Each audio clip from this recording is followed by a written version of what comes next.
Welcome to Kenton's videos. Enjoy the video. You'll start by checking prerequisites. Confirm your carrier supports 5G for your plan and that your iPhone 13 has the latest iOS. Once done, open Settings and tap Cellular to begin.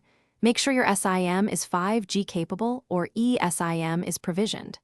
Next, tap Cellular Data Options and ensure voice and data is set to a 5G preference. These steps enable network selection and carrier handshakes, which is why doing them first avoids missing the 5G radio activation during setup now. Once your phone is provisioned, continue by positioning yourself where signal is strong. Indoor walls can block millimeter wave 5G bands.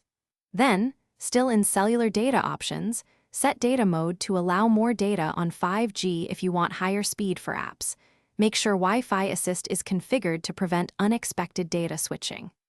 Next, return to Settings General About to verify the carrier update prompt. Install it if present, because carrier firmware often finalizes compatibility and unlocks additional 5G frequencies. To finish, enable 5G in settings and test a speed check while moving between areas to confirm handover to LTE and back. Check Control Center for cellular icon changes. If speeds and connectivity look correct, restart the iPhone to solidify settings and let carrier networks re-register. Finally, monitor battery impact since 5G can use more power. Use Smart Data Mode if you want battery savings.